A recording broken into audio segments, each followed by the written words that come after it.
Hello students, today we are going to talk about the most important chapter, reproductive health. In this we are going to talk about the various methods of contraception and how they work. So first let us find out how exactly this particular concept of contraception has come into picture. In the last century, due to an overall development in various fields has significantly improved the quality of life of people. With an increased healthcare facilities and better living conditions had an explosive impact on human population, right? So just look at into this data. Fine, in the year 1900 the global population is around 2 billion. In 2000 it has reached to 6 billion, and by 2011 the population has increased to 7.2 billions. A similar trend was observed in our country also. Like before independence, the population is only 350 millions. By 2000, it crossed 1 billion mark.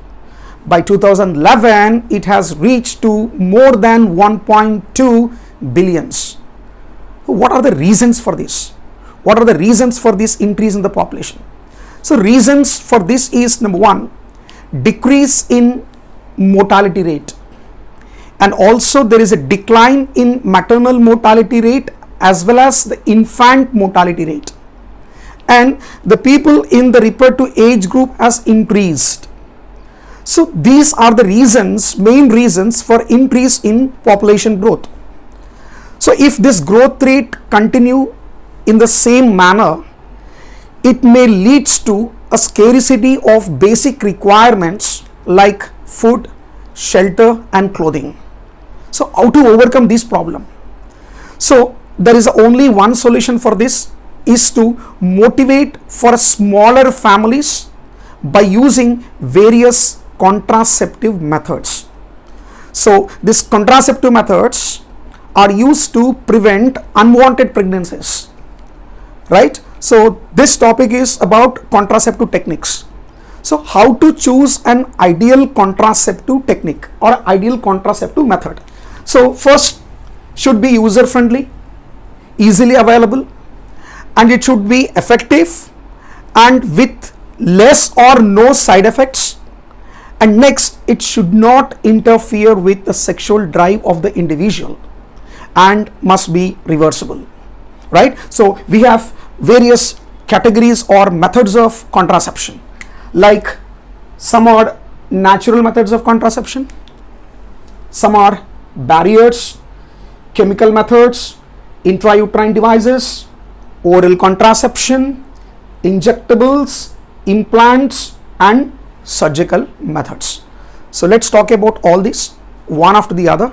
The first we talk about natural methods of contraception. So what do you mean by a natural method of contraception?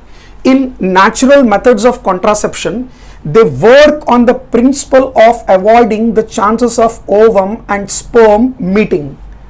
So this is the natural method. In natural method, there is no medication and no devices are used. So there are no side effects, almost nil. Next, because in this method there is no medication is used, the chances of failure are very high. Next, they do not give any protection against sexually transmitted diseases, right? So how many techniques or how many methods we follow for this? So first, this is called withdrawal or coitus interruptus. This is a technique where a male partner withdraw penis from the vagina of the female before ejaculation to avoid insemination. This is the technique withdrawal. Here the failure rate is very high because sometimes the pre-ejaculate also contains spermatozoa, right? Next, second, periodic abstinence. Just look at into this method carefully. The coitus has to be abstinated or stopped between the fertile period. So this method is also known as safe period or rhythm method, right? So let us find out what exactly how this method works.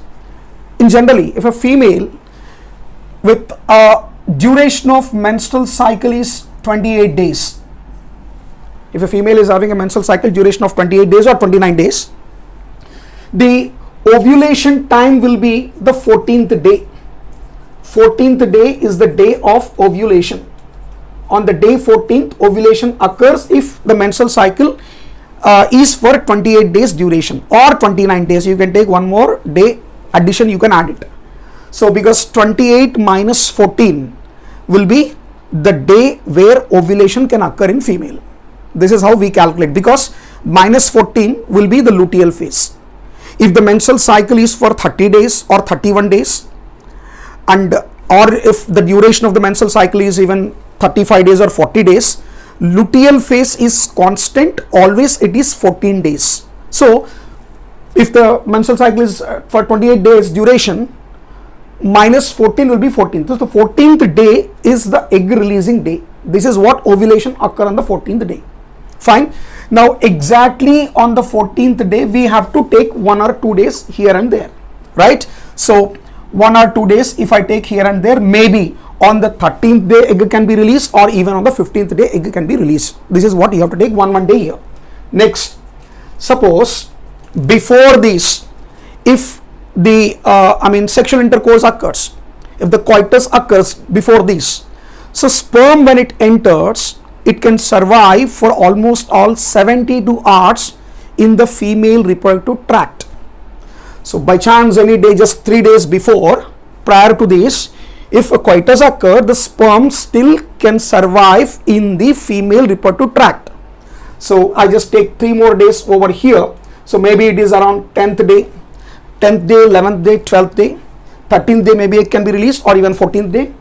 This is what 10th day. So 10th day to the 17th day, if a female is having a menstrual cycle duration of 28 days, between 10th to the 17th day of the menstrual cycle, the coitus has to be avoided. This is called as periodic abstinence or rhythm method.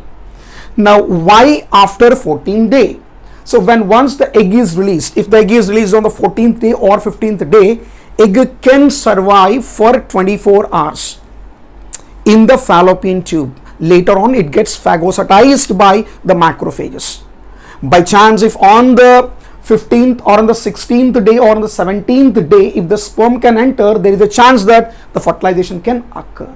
So this is in periodic abstinence or in rhythm method, the couple avoid coitus between 10th to the 17th day of menstrual cycle. And please be noted that this is not anything fixed. Fertile period will be calculated like this. This is not fixed. If a female is having a menstrual cycle regularly occurring between 28 to 29 days, then only this method will work. Otherwise it doesn't work, right? If in a female the menstrual cycles are irregular, this method do not work. But in general, we are going to calculate the fertile period. So during the fertile period, coitus has to be avoided. So this is only we call it as safe period and non-safe. So the fertile period is a non-safe period where there are chances of conception are very, very high, right? So next, number 3, lactational amenorrhea. In lactational amenorrhea, this works on a principle that ovulation, therefore the menstrual cycle, do not occur in female during intense lactation following parturition. So after birth, when the female is under intense lactation period, ovulation is prevented. Ovulation do not occur or menstrual cycle do not occur for a period of 6 months. So this is valid up to 6 months. So this is what you call lactational amenorrhea. This is also a safe period, and this is what you call non-fertile period in the female. But this is also, it's not fixed or it is not a standard, but in general we call it as a 6 months after parturition female will be under intense lactation. So there is no ovulation and there is no menstrual cycle. So chances of conception are almost nil. So this is what we call lactational amenorrhea. So how exactly this works? what is the principle involved in this? Let us find out. Say for example, if a female after parturition, right, so a female is under intense lactation, then the menstrual cycle do not occur. For the menstrual cycle to start, it takes some time. How exactly, what is the physiology here? So the young one suckles the milk. These sensory receptors present around the nipple send a signal to the pituitary gland. So this pituitary now releases prolactin, hormone prolactin, as well as oxytocin.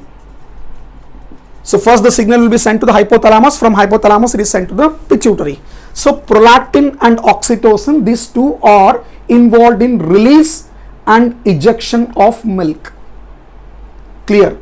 Next, what happens is these prolactin levels will become very high in that intense lactating female. So this prolactin give negative feedback to GnRH and LH, luteinizing hormones. But please note this point, but the plasma levels of follicle stimulating hormone are required for maturation of follicles. Follicular maturation occurs in female, but because of inadequate levels of LH, the levels of estradiol decrease so that they do not cause LH surge. So LH surge do not occur. As a result of that, the menstrual cycle and ovulation do not occur in female. So this is also up to a maximum of 6 months. So these are the three under natural methods, right? In this natural methods, the failure rate is very high and they do not give any protection against sexually transmitted diseases. Next, second, barriers. How these barriers work? Barriers work by preventing the ovum and sperm from physically meeting, right? So this is physically, they are prevented from meeting by covering the genitals with barriers. This is a simple concept. Genitals are covered with barriers. Like, what are these barriers include? This includes condom, firm shield, diaphragms, cervical cap, Walt caps. What are all these? Condoms are available for both male and female.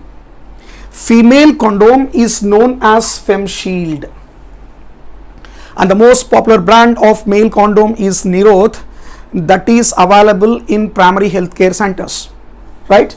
Next, both of these, both male and female condoms provide protection against STDs. These are self-inserted and give privacy to the user, and these are the most widely used contraceptive methods, right? Next, these are disposable. So once after they are used, they are disposed. Next, apart from this, in female, diaphragms, cervical cap, Walt cap are used in female. They do not give any protection against STDs. Remember this point. This cervical cap or a diaphragm or a Walt cap, they just cover the cervix by blocking the sperm's entry. Sperm cannot enter further. Just it acts as a cap. It will fix, it fixes in the cervix. It blocks the sperms by preventing the fertilization or conception process, whatever, right? So these do not provide any protection against STDs. And these are diaphragm, cervical cap and Walt cap are reusable, right? Next, these are the barriers, and barriers are those which can provide protection against STDs, not natural method, right? Next, even the failure chances are less in barrier when compared to natural methods. Next, coming to the chemical methods. In this chemical methods, we are going to use different types of foam, jelly and tablets. Foam tablets we are going to use, and these are principally containing some chemicals like lactic acid, citric acid, right, and also zinc sulfate and potassium permanganate. These are the chemicals which are involved in this, Among this, the foam tablets are placed near the vagina of the female prior to sexual intercourse, and these tablets contain a chemical called as non-oxynol 9. So how do they work?